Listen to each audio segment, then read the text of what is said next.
Olá, pessoal! Bem-vindos ao nosso canal. Hoje, vamos mergulhar numa das histórias mais fundamentais e conhecidas da humanidade. A jornada de Adão e Eva no Jardim do Éden. Esta não é apenas uma história sobre um fruto proibido. É uma narrativa profunda sobre inocência, tentação, escolhas e, acima de tudo, a promessa de redenção. Então, prepare-se para viajar conosco até o princípio de tudo. No começo, Deus criou um paraíso perfeito, o Jardim do Éden. Era um lugar de beleza indescritível, harmonia plena e abundância. Imagine um mundo sem dor, sem medo, sem trabalho exaustivo. Nesse cenário idílico, Deus colocou o primeiro homem, Adão, e depois a primeira mulher, Eva. Eles viviam em comunhão direta com o Criador, conversando com Ele, caminhando com Ele. A vida era pura e simples. Deus lhes deu liberdade para desfrutar de tudo no jardim. Eles podiam comer os frutos de todas as árvores, se deliciar com a criação. Havia apenas uma única regra, um único limite para essa liberdade. No centro do jardim, havia duas árvores especiais, a árvore da vida e a árvore do conhecimento do bem e do mal. E a instrução de Deus foi clara. De toda a árvore do jardim comerás livremente, mas da árvore do conhecimento do bem e do mal não comerás. Porque, no dia em que dela comeres, certamente morrerás. Essa proibição não era uma imposição arbitrária, mas um convite à confiança. Era a oportunidade para Adão e Eva escolherem voluntariamente obedecer e confiar em Deus, mantendo a relação de amor e dependência que tinham com Ele. A vida no Éden era um teste de lealdade, um símbolo da relação que Deus desejava ter com a humanidade. Uma relação baseada na fé e no amor, e não na obrigação. É aqui que a história toma um rumo dramático. Entra em cena uma figura astuta e enganadora, a serpente. A Bíblia a descreve como o mais sagaz de todos os animais do campo.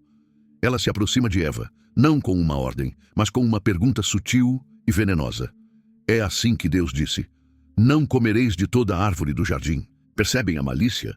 Ela distorce a generosidade de Deus, insinuando que ele era um tirano restritivo.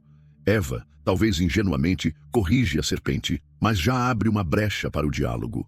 Ela diz que podem comer dos frutos, menos daquele da árvore do meio, pois Deus disse que se o fizessem, morreriam.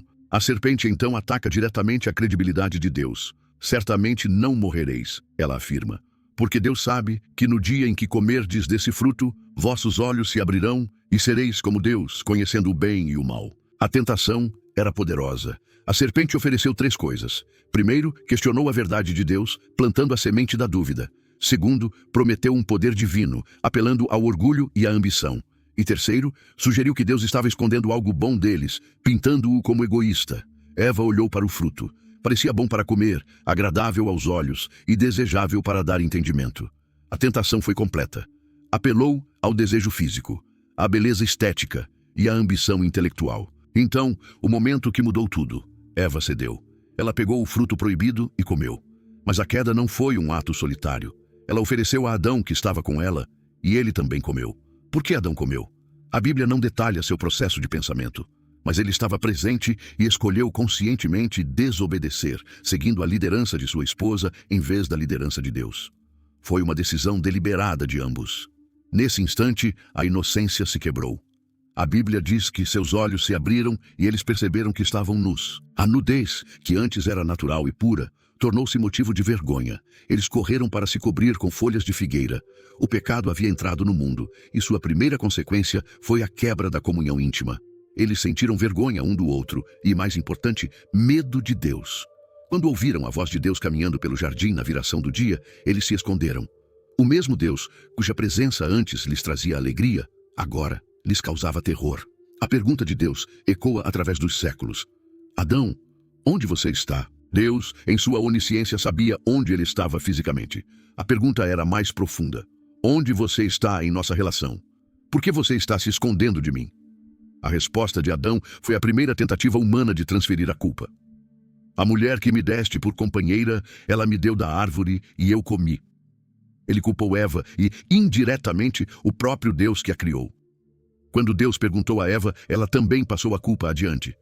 A serpente me enganou e eu comi. Ninguém assumiu a responsabilidade. Esse é um padrão que vemos até hoje. A dificuldade em admitir nosso erro. A seguir, vieram as consequências. Deus pronunciou juízos sobre cada um dos envolvidos. A serpente foi amaldiçoada a rastejar sobre o seu ventre e a ter inimizade com a mulher e sua descendência. Para a mulher, Deus disse que multiplicaria suas dores no parto e que seu desejo seria para seu marido, e ele a dominaria. Para o homem, a terra foi amaldiçoada por causa dele. O trabalho, que antes era um prazer, se tornaria árduo e suado. E, finalmente, a sentença de morte foi confirmada. Pois tu és pó, e ao pó tornarás. A consequência final foi a expulsão do Jardim do Éden. Eles foram banidos do paraíso para que não pudessem comer da árvore da vida e viver eternamente em seu estado de pecado. Querubins, com uma espada flamejante, foram colocados para guardar o caminho de volta. A separação de Deus estava completa.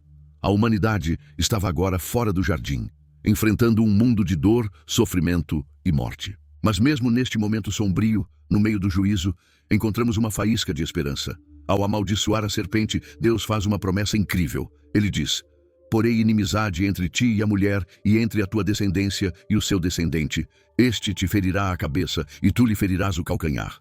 Esta é a primeira profecia da Bíblia, conhecida como o proto-evangelho, o primeiro anúncio do evangelho. Essa passagem misteriosa aponta para um futuro descendente da mulher, uma referência a Jesus Cristo, que esmagaria a cabeça da serpente, ou seja, derrotaria Satanás e o poder do pecado. A serpente apenas feriria o calcanhar, uma alusão à crucificação de Cristo, uma ferida dolorosa, mas não definitiva. A vitória final pertenceria ao descendente da mulher. Desde o início, o plano de redenção de Deus já estava em movimento.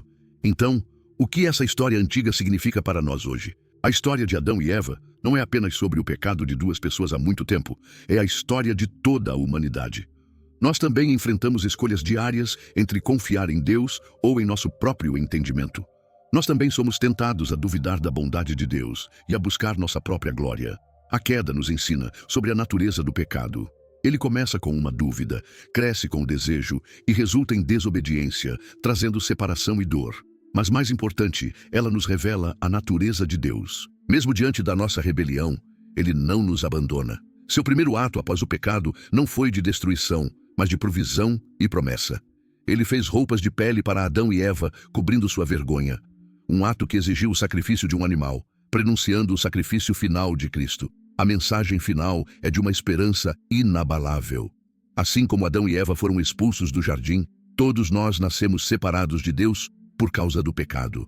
Mas Deus, em seu infinito amor, providenciou um caminho de volta. Jesus é o segundo Adão, que através de sua obediência perfeita desfez o que o primeiro Adão fez.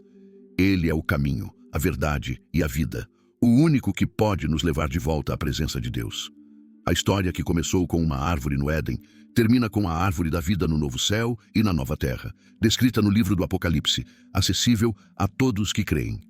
A história de Adão e Eva é, em última análise, o ponto de partida para a maior história de resgate já contada. Obrigado por assistir e por nos acompanhar nesta jornada profunda. Se esta mensagem tocou seu coração, não se esqueça de deixar seu like, compartilhar com alguém que precisa ouvir sobre essa esperança e se inscrever no canal para mais conteúdos como este. Gostaríamos muito de ler seus pensamentos nos comentários. Fiquem com Deus e até a próxima.